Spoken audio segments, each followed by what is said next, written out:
Everyone, welcome back to our channel yes charismatic chemistry. आपका हमारे channel पे स्वागत है। तो गाइस, जैसा कि हमने लास्ट टाइम जहां पे हमने छोड़ा था वो था कि हमने बेसिक्स किए थे डिजीज के बारे में कि टाइप्स ऑफ डिजीज क्या होते हैं। जैसे कि हमने उसे कंजेनाइटल में बांटा था, उसके बाद एक्वायर्ड में बांटा था, और फिर मैंने उसके बाद कम्युनिकेबल एंड नॉन कम्युनिकेबल के बीच में आपको डिफरेंस बताया था। होपफुली आप लोग ने वो वीडियो देखी रहेगी और आप लोग को वहां पे कुछ ज्यादा समझ में आया ही होगा। तो कंटिन्यू कर रहा हूँ, आज मैं लूंगा डिजीज से। अब मैं हम लोग को बहुत इंपॉर्टेंट पार्ट है चैप्टर का, एंड आई होप कि ये जो हमारी गवर्नमेंट है ऐसे वाले जो चैप्टर्स हैं वो ज्यादा प्रमोट करने की कोशिश करे, क्योंकि ये जनरल बोलते हैं ना, पब्लिक अवेयरनेस के लिए भी बहुत इंपॉर्टेंट है, हद से ज्यादा इंपॉर्टेंट है। आप लोग सोचते हो कि मैं हर टॉपिक के स्टार्ट में यही क्यों बोल रहा हूँ जी। मैं जैसे मेरी अपब्रिंगिंग और पढ़ाई हुई है उस हिसाब से मैंने देखा, और इसलिए मैं बोलता हूँ आप लोगों को कि ये सब टॉपिक अब बहुत जनरली आप लोगों को मतलब जानना ही है। लाइफ के एक स्टेज में आप जान ही जाते हो, थोड़ा लेट जानते हो। जैसे कि अगर परिवार हो जाता है, फिर आपको कहीं इलाज कराना होता है, फिर टेस्ट करना हो तो जानते हैं आप, लेकिन पहले जान जाइए सो दैट कि यू बिकम अवेयर और आने वाले जो भी कॉस्ट है, जो भी कॉन्सिक्वेंस है, आप उससे बच पाए। चलिए टॉपिक पे ऊपर ज्यादा मैं समय नहीं गवाऊंगा, स्टार्ट करता हूँ सीधा मलेरिया से। गाइस, मलेरिया एक ऐसी डिजीज है जिससे ना हमारी साउथ एशिया बहुत इफेक्टेड है। साउथ एशिया मैं सिर्फ आपको इम्पैक्ट बताना चाहता हूँ डिजीज का। हम लोग सिर्फ जनरल मलेरिया समझ के छोड़ देते होंगे, लेकिन इसका गवर्नमेंट की ये सबसे पुरानी स्कीम है जहाँ पे गवर्नमेंट ना ठीक करना चाहती है मलेरिया को, लेकिन मलेरिया हम कंट्रोल कर ही नहीं पा रहे हैं। श्रीलंका कंप्लीटली इरेडिकेट कर पाया था, श्रीलंका ये कंप्लीटली इरेडिकेट कर पाया था मलेरिया को, लेकिन बोलते हैं कि फिर से इंडिया के पास से ये वापस से श्रीलंका में एंटर कर जाते हैं। मॉस्किटो प्लस ये जो भी हम देखेंगे कि प्रोटोजोआ रिस्पॉन्सिबल है वो एंटर कर जाते हैं, और अगेन इससे दिक्कत हो जाती है कि वहां पे वापस से मलेरिया फैलने के चांसेस हैं। सो आप लोग जो, और एक चीज आप लोग जो फ्यूमिंग देखते हो, फ्यूमिंग फ्यूमिंग आप लोग इधर होता है जो धुआं वाला, हम लोग बोलते हैं धुआं वाला है, वो डीडीटी का धुआं रहता है। वो मच्छरों को मारने के लिए होता है, वो स्पेशली मलेरिया और डेंगू जैसे डिजीज के लिए होता है, ध्यान रखिए।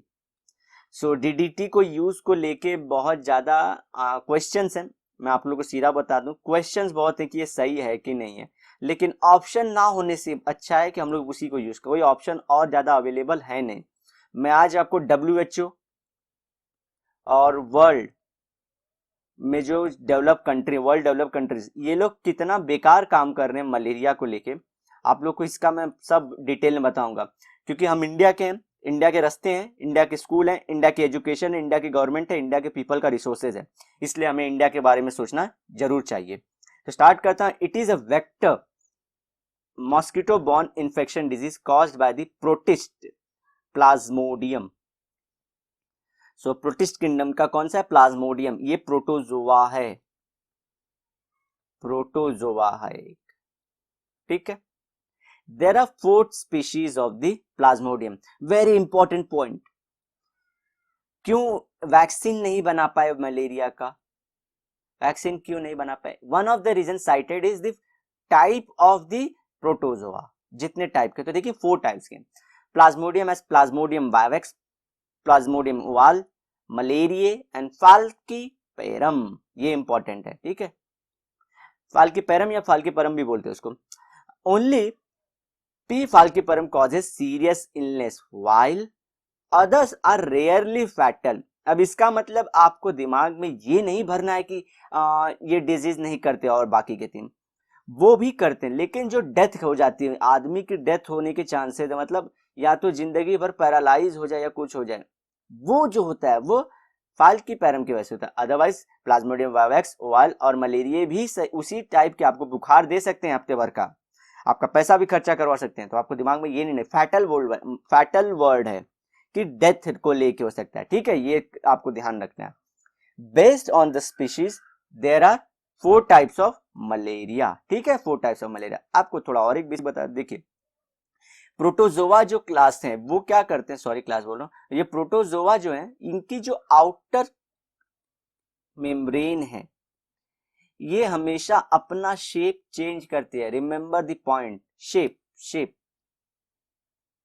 और जिन्होंने मेरा वैक्सीन वाला वीडियो मैंने 2 बार एक्सप्लेन किया है, खुद इसी चैप्टर में और एक अपना रेस्पिरेशन चैप्टर में, 2 बार मैंने ये बताया और बहुत अच्छे तरीके से बताया। तो उसमें मैंने क्या बताया था कि हमारा जो एंटीबॉडी है वो शेप गैदर करता है और मेमोरी बनाता है।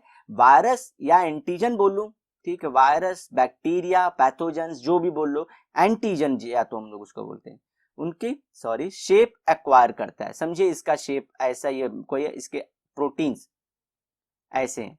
तो ये हमारा एंटीबॉडी आके ये शेप एक्वायर करता है ऐसा वाला, और फिर उसी की मेमोरी बना लेता, फिर ये शेप रह जाएगा उसके अंदर, और जब भी फ्यूचर में ये आएगा तो उस पर अटैक करता है।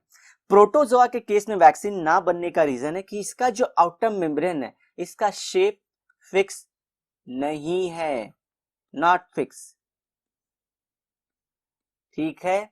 दूसरी चीज, इसके 4 टाइप हैं, तो 4 टाइप्स होने की वजह से कौन से वाले का वैक्सीन किस पे असर करेगा ये पता हमें नहीं है। अब कोई इंटेलिजेंट इंसान बोलेगा चारों वैक्सीन दे दो, चलिए वो हमने कर लिया, जबकि हमको पता है कि चारों का कॉम्बिनेशन बहुत डेडली हो सकता है, मानता हूं, चलिए फिर भी दे दिया हमने।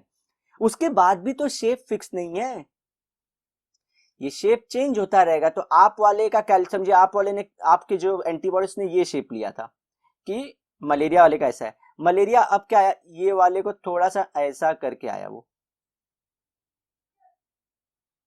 अब ये शेप चेंज हो गया, तो अब ये रिकॉग्नाइज मारेगा ही नहीं, फिर से नॉर्मल हमारा इम्यून रिस्पॉन्स आएगा कि लड़ना है, झगड़ना है, फिर मेमोरी बनाया, फिर इसकी मेमोरी बनाया, फिर अगली बार कुछ और शेप बना के आएगा। So that's the problem of whole malaria protozoa. ध्यान रखिए, आपको बहुत फतेह की बात बताएं कि ऐसा क्या, आप चैप्टर में देखेंगे कि आपको ये अवेलेबल ही नहीं है। आई होप करता हूँ कि स्टूडेंट्स जो हमारे हैं वो थोड़ा सा तो सीखना ही चाहते हैं। मैं यहाँ पे कभी आप लोगों को पूछा नहीं कि मुझे बताना चाहिए कि नहीं, मैंने से आप लोगों को ये चीज पूछा है कि क्वेश्चन मुझे थोड़े डिटेल में डिस्कस करने चाहिए कि नहीं। अदरवाइज डे 1 से मेरा ओरिएंटेशन एक ही है कि आप लोग में अवेयरनेस क्रिएट करना है, अवेयरनेस क्रिएट करना है, ठीक है। क्योंकि मैंने यूपीएससी के सीडीएस एग्जाम को क्रैक किया था और वहां पे हम लोग को बहुत ज्यादा चीजों को, जब भी हम लोग कोई ओपिनियन देते तो उसमें एक था डिजीज से लड़ने के लिए अवेयरनेस कम है। सो मेरा जो मुद्दा रहता है कि ये जो अवेयरनेस कम है वो मैं एजुकेशन के थ्रू आप लोग को देने की कोशिश कर रहा हूँ। सो होल पॉइंट कि मैं जो स्टार्टिंग में 2 मिनट आप लोग का बर्बाद किया वहां पे, प्लस अभी मैं जो वैक्सीन के बारे में बता रहा हूँ, ये मैं क्यों बता रहा हूँ, ये इसलिए बता रहा हूँ कि अवेयरनेस रहे। भले आप लोग हेट करेंगे इस पॉइंट को कि ये क्यों बेकार का नॉलेज, आप लोग की एज भी उसी चीज की है, लेकिन मुझे कुछ चीजों से दिक्कत है इसलिए मैं उसको डील करना चाहता हूं। तो अवेयरनेस का पॉइंट मैं कवर करना चाहता हूं, एटलीस्ट 10 20 30 लोग तक ही पहुंचे, एटलीस्ट पहुंची तो मेरी बात किसी तक। चलिए आगे बढ़ता हूं मैं अभी।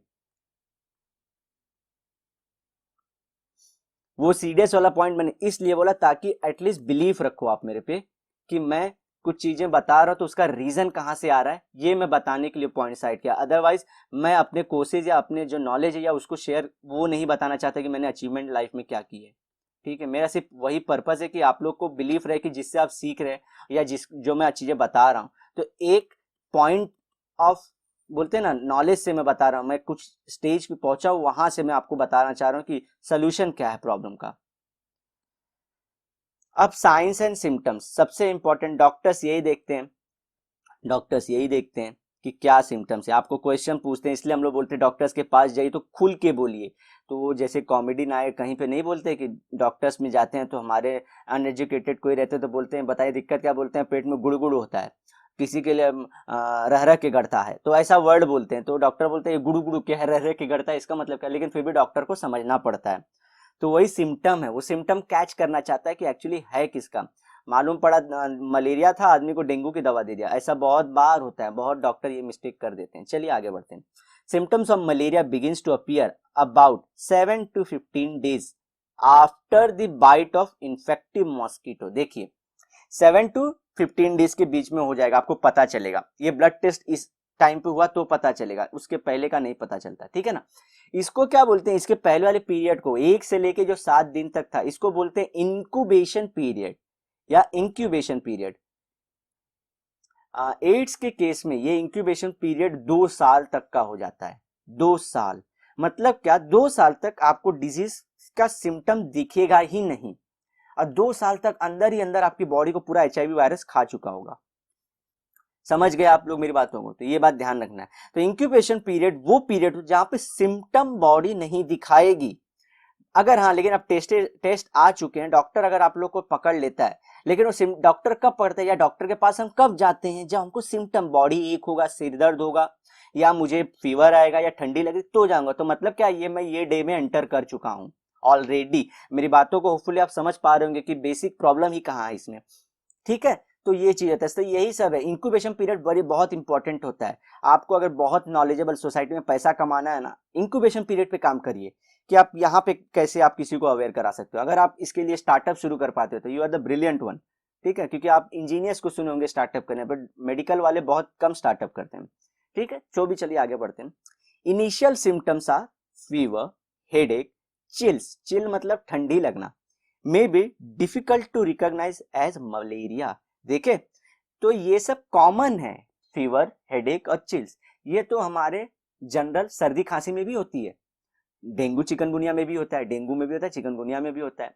नॉर्मल आपके लिम्फोसाइट्स, अगर आपको कहीं चोट लगी है तो उसके वजह से भी आपका बॉडी फीवर एक हो सकता है। आप बहुत ज्यादा खेल के आए तो भी हो सकता है। तो बहुत सारे सिम्टम, मतलब ये सब बहुत सारे रीजन हो सकते हैं इस सिम्टम के, तो इसलिए पहचान में भी नहीं आएगा कभी कभी। क्लासिकल सिम्टम, क्लासिकल मतलब जो सबसे बोलते हैं यूनिक है मलेरिया का, इस cyclic occurrence of high fever followed by the sweating and suddenly shivering. अगर देखिए, अचानक से रात के 11 बजे बहुत तेज बुखार आया, आपने कंबल लेके सो गए, पसीना हुआ, स्वेटिंग हुई, उसी को बोलते हैं। उसके बाद आपको नॉर्मल फील हो, हैप्पी हैप्पी फील करने लगे। अब बज चुका है रात का 2, अब रात को आपको ठंडी लगने लगी, और वो भी एकदम कड़ाके की ठंड के आपके हाथ पैर ठंडे हो गए। तो ये जो सिम्टम, और ये बार बार हो रहा है, साइकिल में ऐसा हो रहा है बार बार, तो मतलब क्या, ये डॉक्टर बोलेगा भाई मलेरिया का टेस्ट करो आप पहले, ठीक है। Such entire episode last for 4 to 6 hours. देखिए, तो मैं 2 से लेके आपको 11 से लेके 2 बोला है, बता कि 2 बज गए, 3 बज गए, तो इसी तरह से ये 4 से 6 घंटे तक रहता है। एंड अकर्स एवरी 2 days और 3 days, ये ऐसा हमेशा होगा। और क्या कॉमन है, वोमिटिंग कन्वर्जन होंगे आपको, समझे। एंड आर्थ्रेल्जिया मतलब क्या, जॉइंट में पेन, जॉइंट में पेन डेंगू में भी होता है। डेंगू में स्टिफनेस आ जाती है, स्टिफनेस, कड़कड़ की आवाज करोगे, आप उठोगे तो आपको पैर खोलना पड़ता है, दैट्स काइंड ऑफ कि ये वो रहेगा, ठीक है। तो आर्थ्रेल्जिया का मतलब आप लोग ध्यान रखिए, ठीक है।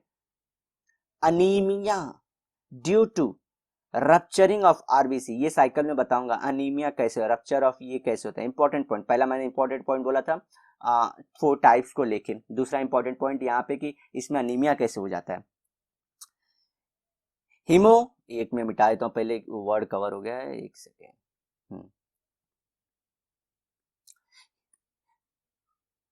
एक सेकेंड, हाँ। हीमोग्लोबिन्यूरिया, हेपाटोमेगाली, मेगाली मतलब बड़ा होना, हेपाटो मतलब लीवर का, जो लीवर का enlargement, retinal damage, cerebral malaria, very important. इसलिए कभी कभी जैसे टीवी हो गया आपका, दूसरा मलेरिया, बोलते ना दिमाग में बुखार चढ़ गया बोलते हैं इंसान के, वेरी डेंजरस, वहां पे हैमरेज होगा, ब्रेन हैमरेज होगा, और वहां से ब्लड लॉस, और फिर वहां पे डेथ होने के चांसेस अच्छे खासे हैं। सो देखिए, मलेरिया सिर्फ ऐसा ही नहीं इग्नोर मारना चाहिए, इसलिए हमारे बड़े बुजुर्ग सॉरी बोल के गए, prevention is better than cure. खाना अच्छा खाते रहो, और जब सिम्टम मालूम पड़े तो भैया तुरंत डॉक्टर के पास जाओ। घर में ही पैरासिटामोल या आइबुप्रोफेन लेके सो मत जाओ, चालाक मत बनो, वरना मलेरिया ज्यादा चालाक है, जिंदगी ले लेगा। देखिए, तो ये बता रहा है इंक्यूबेशन पीरियड सबका कितना कितना देर तक लास्ट करता है, ठीक है। ये देखिए, मलेरिया का 28 डेज के बाद आपको पता चलेगा इंक्यूबेशन पीरियड। तो ये सब इंक्यूबेशन पीरियड मतलब जितने टाइम तक आपको सिम्टम नहीं दिखेगा बॉडी में, और जब दिखेगा तो इतने पहले वाले के लिए 14 दिन के बाद 15, 16, 17 दिन पे आपको दिखना शुरू हो जाएगा। और high fever after 48 hours of interval, तो इंटरवल कितने कितने दिन में होता है, ठीक है। तो ये आपको ध्यान रखना है। अब ये देखिए, हमको पता है अब मलेरिया में क्या होता है, मलेरिया वेक्टर बॉर्न डिजीज बोलते हैं। क्या है, malaria is a vector borne disease, क्या लिख रहा हूं, हाँ, वेक्टर बॉर्न डिजीज। क्यों वेक्टर, क्योंकि इसको एक कैरियर की जरूरत रहती है, जो होती है female Anopheles, female female female, ठीक है, मैं आगे आपको बताऊंगा। चलिए पढ़ते हैं थोड़ा थोड़ा, वो भी मैं ये आपको साइकिल भी बताऊंगा मैं। Plasmodium is transmitted from one person to other through an insect vector, female anopheles mosquito. Mosquito में कई टाइप होते हैं। एडिस एजिप्टिस होती है, एजिप्टिस, जो डेंगू चिकनगुनिया कॉज करती है, प्लस जिका वायरस मालूम आपका फैला था, जहाँ पे से आपका सिर बड़ा हो जा रहा था बच्चों का। तो मैं आपका बोलता हूँ, मतलब कि मैं जनरल पब्लिक बोल रहा हूँ, ये नहीं कि आप लोग को बोल रहा हूँ। सो यहाँ पे चिकनगुनिया, फिर आपका डेंगू और जिका वायरस को, ये सब को फैलाने वाला एडिस एजिप्टिस है। एजिप्टिस को पहचानना इजी होता है। ब्लैक व्हाइट स्ट्रिप्स रहती हैं पूरे बॉडी पे। फिर क्यूलेक्स रहता है, क्यूलेक्स जो येलोइश कलर का रहता है, येलोइश कलर का। और एक जो अब इनके बैठने के तरीके पे भी देखिए, ये ऐसे अपना उठा के पीछे का जो पार्ट उठा के बैठी रहे, दैट इज एनाफिलिस। ये डेंजरस दिखने में भी रहती हैं, ठीक है। इसलिए औरतों को आप जाने जाने में सोचिए, बोलते हैं कि खून चूसती हैं औरतें। क्यों खून चूसते हैं आपको पता नहीं होगा, अदरवाइज मैं बता देता हूँ। मेल, अगर आप लोगों को ये बात अच्छी लगी जरूर लाइक दबाना। मेल जो मॉस्किटो होता है वो जनरली फ्लावर के ऊपर फीड करता है, वो वेज होता है। और फीमेल हमेशा ब्लड सक करती है। इनका न्यूट्रिशन का सोर्स है ब्लड, फीमेल मॉस्किटोस का। तो जब भी आप मच्छर को मारे, तो उसके अगर मारने के बाद खून निकला, मतलब वो फीमेल थी, और सिर्फ वाइट निकले, वाइट या येलोइश कलर का फ्लूइड उसकी बॉडी से निकले। सॉरी बहुत वेग हो रहा है, कुछ बच्चों को नहीं अच्छा लग रहा होगा, कुछ ऊ कर रहे होंगे, लेकिन फिर भी बताना जरूरी है भाई, अवेयरनेस पर्पज है। तो ये मेल को मार दिया आपने। अच्छा, गवर्नमेंट की स्कीम में मेल को मार देते हैं, क्योंकि मेल फीमेल मिलके क्या बच्चे बनाते हैं ना, तो मेल वाले को मार देते हैं, इजी टू किल है। तो मेल वाले को भी मारना होता है। तो इसके अंदर आजकल तो जीन लेवल पे, आपको बता दूं, जीन्स लेवल पे ला रहे हैं चेंजेस, कि कैसे ये जो है इनके अंदर ही मलेरिया वाले को मार दिया जाए, या तो रिप्रोडक्शन ना हो, जिससे भी मीटिंग करे वो मर जाए। तो ये सब प्रोसेस चालू है, जेनेटिक लेवल पे चालू है। ग्राउंड एग्जीक्यूशन कम है, ग्राउंड एग्जीक्यूशन नहीं है, सिर्फ हमेशा क्या, क्योंकि कॉस्ट बहुत ज्यादा है, ये सिर्फ और सिर्फ रिसर्च प्रोसेस में चालू है सब। कि फीमेल वाले को मारने के लिए क्या मेल को करें, मेल मल्टीपल के साथ मीटिंग करेगा ना, तो इसलिए मेल के अंदर जेनेटिक, ऐसे देखिए बहुत सारे मच्छर हैं ऐसे, तो एक मेल को पकड़ के ऐसे उसको जेनेटिकली मलेरिया के मारने लायक बना देंगे, और या तो वो फीमेल मॉस्किटो को ही मार देगा, या तो इनफर्टिलिटी क्रिएट कर देगा पूरे के अंदर जो भी आगे प्रोड्यूस होंगे। तो ऐसे बहुत स्टेजेस है, तो ये पकड़ के करेंगे तो जो भी आगे प्रोड्यूस होंगे सब उसी टाइप के होंगे, जो मलेरिया को मार देंगे या इनफर्टाइल रहेंगे, ठीक है, जो प्रोड्यूस नहीं कर पाएंगे। तो क्या अल्टीमेटली मेल मच्छर बनेंगे ही नहीं और इनफर्टाइल रहेंगे वो लोग, तो इनका पॉपुलेशन ही कम हो जाएगा। तो हम लोग देखिए मलेरिया को हम लोग ये स्टेज समझिए, एक सेकंड क्लियर कर देता हूँ।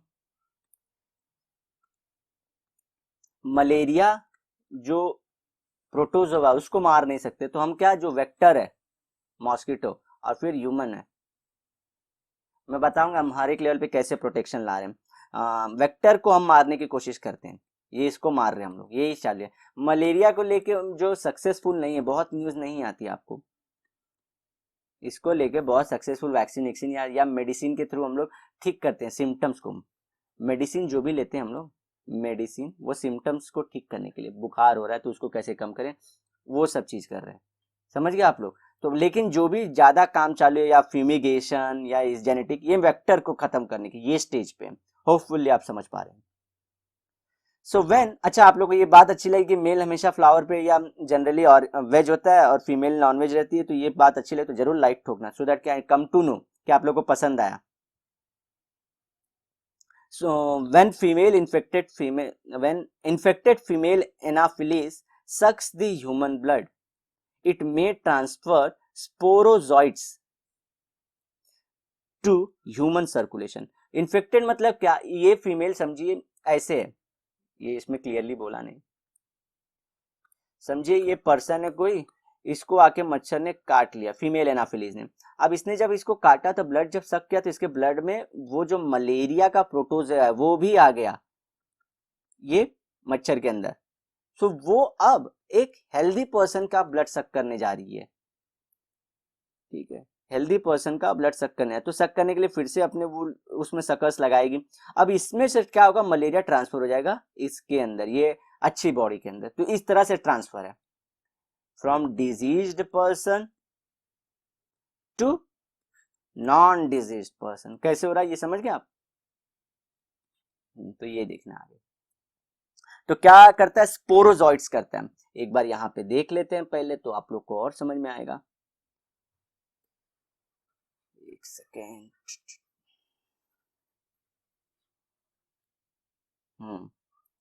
ये देखिए, ये फीमेल मच्छर थी जिसने एक इन्फेक्टेड पर्सन को काटा था।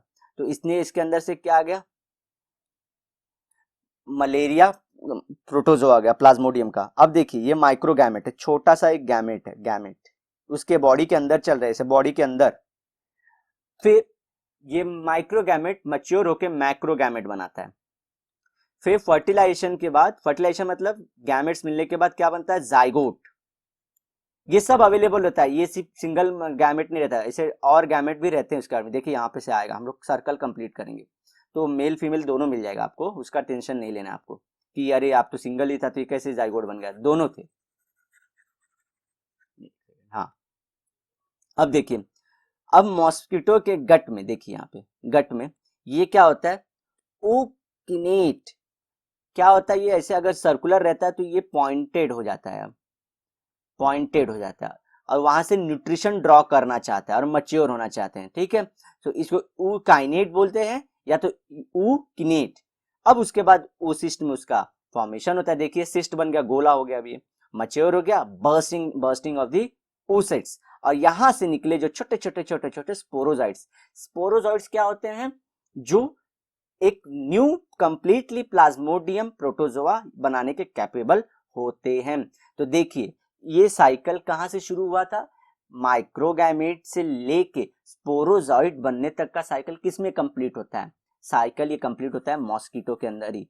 प्रोबेबल क्वेश्चन है नीट का, आपको कोई भी स्टेज लेके कि वो काइनेट का स्टेज कहाँ कंप्लीट होता है, मैन में, ह्यूमन की बॉडी में या मॉस्किटो में। So the person who has studied the cycle of malarial infection can know कि ये मॉस्किटो के अंदर होता है, जैसे कि मैंने आपको अभी बताया, ठीक है। तो वो हिसाब से जानना है। अब ये फिर से आदमी को काटेगा, अब यही मच्छर जिसके अंदर ये सब मच्योर हो रहा है अंदर ही अंदर अंदर ही अंदर, अब ये काटेगा किसी अच्छे पर्सन को। तो देखिए क्या होता है, तो वो हेपेटिक सेल में जाता है। कौन कौन हेपेटिक सेल में जाता है, आपको ध्यान रखना है, प्रोटोजोआ, प्लाज्मोडियम बायवैक्स ले लेते हैं हम लोग, ओवाल हो सकता है या फाल्किक पैरम हो सकता है। तो प्लाज्मोडियम बायवैक्स में घुसा रहा हूं। तो देखिए ये हमारा हेपेटिक मतलब लीवर सेल, लीवर सेल में, लीवर सेल के अंदर वो मैच्योर होता रहता है। देखिए उसको खा के बड़ा हो रहा है, ठीक है। तो जो छोटा रहता है उसको क्या बोलते हैं, हाइपोनोजॉइट या हिप्नोजॉइट, हेपेटिक डोरमेंसी में रहता है, ठीक है। उसके बाद मैच्योर सिजॉन्ट, और वो जो सिजॉन्ट है उसके अंदर से, सिर्फ आपको देखिए मैं क्या बोल रहा हूँ, टर्म्स याद करने की किसको क्या टर्म्स बोलते हैं। अब इतने अच्छे से आप लोग को आगे पढ़ के बताऊंगा, मैं बताया भी नहीं गया स्टेजेस के बारे में, मैं आपको ये बता रहा हूँ सो दैट कि आप अवेयर रहो, आगे आएगा काम में ये। फिर जो ये मैच्योर सिजॉन्ट है उसमें से निकलता है मेरोजॉइट्स, स्पोरोजॉइट्स नहीं, स्पोरोजॉइट्स तो ये स्टेज में है, स्पोरोजॉइट ये रहते हैं मेरोजॉइट्स। अब ये मेरोजॉइट्स, ये हो गया हमारा कौन सा साइकिल, इसमें दो साइकिल है, ये हेपेटिक साइकिल है। अब ये आरबीसी साइकिल चालू होगा इसके बाद। देखिए अब ये जो मेरोजॉइट्स हैं ये जाते हैं आरबीसी में, यहाँ पे देखिए एरिथ्रोसाइट मतलब आरबीसी, और उसके अंदर इन्फेक्ट कर रहे हैं कौन, जो सिजॉन्ट से निकले थे, सिजॉन्ट से निकले थे मेरोजॉइट्स। तो बाद में क्या बनाएंगे, जब वो एरिथ्रोसाइट में ये घुस चुका है, ये घुस चुका है मेरोजॉइट, तो उसे बनाएंगे ट्रोपोजॉइट। अब ट्रोपोजॉइट देखिए मैच्योर होता रहेगा, इरिथ्रोजाइटिक सिजॉन्ट, सिजॉन्ट मतलब फिर से बर्स्ट होने वाला है। अब तो देखिए बर्स्ट हो गया नेक्स्ट में, सो रप्चर्ड इरिथ्रोसाइट्स, इरिथ्रोसाइट रप्चर हो गया।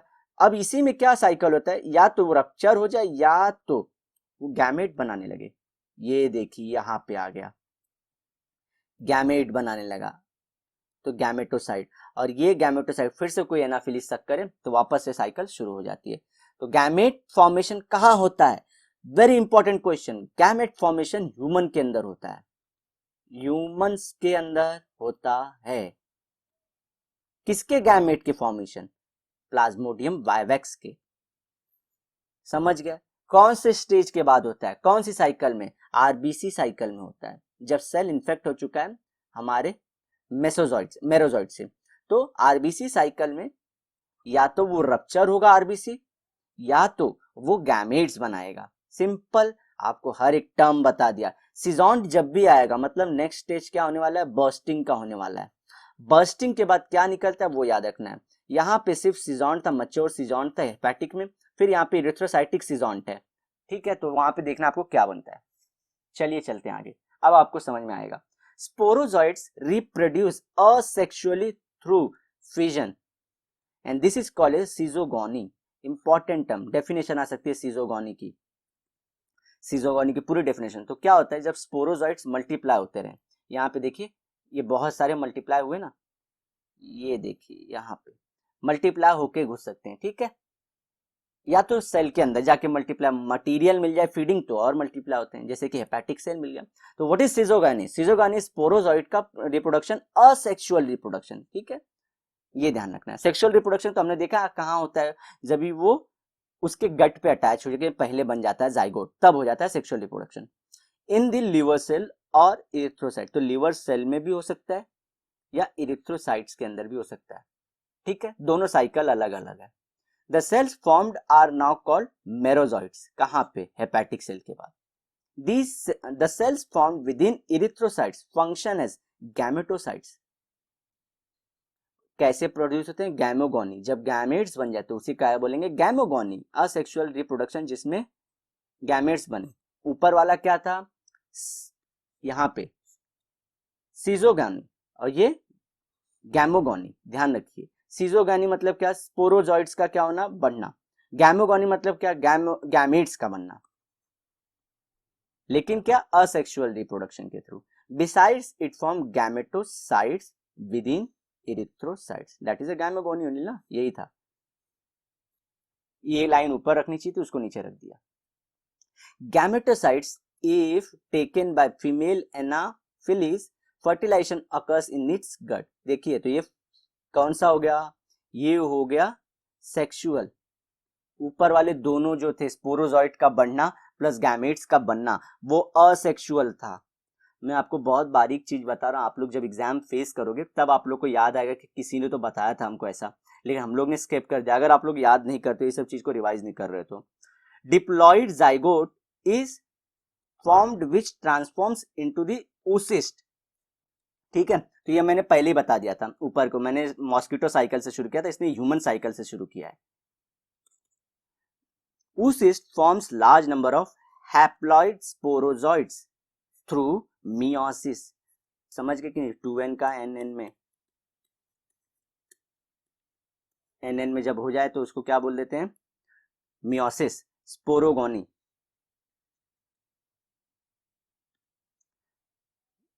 एक सेकंड आपको ये चीजें बता देते हैं।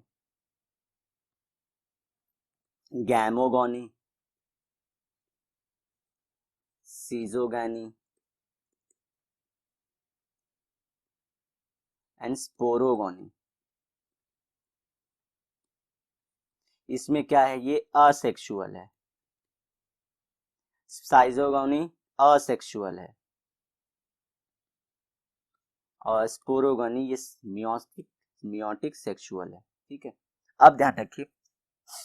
अब आपको गैमोगोनी में क्या होते हैं?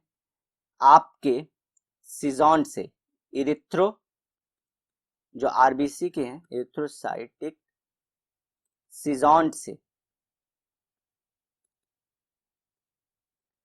गैमेटोसाइट्स बनती हैं या गैमेट्स बनते हैं। ठीक है, सीजोगोनी में क्या होता है? स्पोरोसाइट्स मल्टीप्लाई होकर बहुत सारे छोटे छोटे सिमिलर स्पोरोसाइट्स बनाते हैं। स्पोरोगोनी में क्या होता है? मियोसिस के थ्रू हैप्लॉइड सीजोगोनी बनता है, अरे स्पोरोसाइट बनता है, सॉरी। ये बनाएगा इसको, ये बनाता है इसको, ये बनते हैं इसमें, फिर ये बनाता है इसमें। ऐसे याद रखना आपको। ठीक है, चलिए। Sporozoites migrate to salivary gland, गट से, ये जो उसकी पीछे की मच्छर की जो ऐसे रहता है, अगर ये हेड है तो ये यहाँ पे ऐसे, तो ये गट रीजन से उसके सलाइवरी जोन में आ जाते हैं मच्छर के, ठीक है। तो वहां पे आते हैं and ready to infect new human host, new human, देखिए यहाँ पे बताया न्यू ह्यूमन को अभी। अब चलते हैं, हमने एक तो कर लिया, साइकिल पढ़ लिया, सिम्टम्स पढ़ लिया, अब चलते हैं डायग्नोसिस एंड ट्रीटमेंट क्या क्या है उसके। So malaria can diagnose by the microscopic study of the blood smear. Smear क्या होता है, आपके ब्लड को लेके आपके यहाँ पे खींच के उसको स्मीयर बना देते हैं, ठीक है। तो स्लाइड्स पे उसको स्मीयर बनाते हैं। Besides other rapid diagnostic test based on the nucleic acid amplification technique are also used. ये वाला चीज टीबी के लिए भी यूज होता है, ठीक है। मतलब क्या, पूरा उसका हम स्टडी करते हैं डीएनए के उसके, तो सीधा पता चला था कि ये कौन से प्रोटोजोआ का है। प्लाज्मोडियम वायरस से खुद का डीएनए होगा ना, आप लोग ऑलरेडी जानते हैं ह्यूमंस का खुद का डीएनए, तो डीएनए की पूरी स्टडी हो जाएगी यहाँ पे, तो तुरंत पता चल जाएगा कि कौन सा है वाला है, ठीक है। तो ये चीज आपको ध्यान रखना है। ट्रीटमेंट अब आएंगे। Treatment of malaria includes artemisinin based combination therapies. अब ये क्या होता है, ये एक ड्रग है, ये एक स्ट्रक्चर है जिसमें मतलब जैसे कि आप लोग बेंजीन देखे रहेंगे तो बेंजीन बेस्ड होता है, तो ऐसे आर्टेमिनिसिन एक स्ट्रक्चर है, केमिकल स्ट्रक्चर है जिसके बेस्ड बहुत सारे अलग अलग कॉम्बिनेशन पॉसिबल हैं। तो उनको मिला के जो दवा बने, जैसे कि समझिए ये कोई एक स्ट्रक्चर है, बेंजीन ही बनाया था, तो इसमें एक बार OH यहां पे, तो दूसरा वाला उसके साथ समझिए Na लगा दिए, तो एक सॉल्ट हो गया H को हटा के। ऐसे कई और सॉल्ट पॉसिबल है, OK बना दे मतलब पोटेशियम बेस्ड, फिर उसी के साथ एक और सॉल्ट बना देते हैं हम लोग OLi का। तो ऐसे बहुत सारे सॉल्ट पॉसिबल है ना, ठीक है।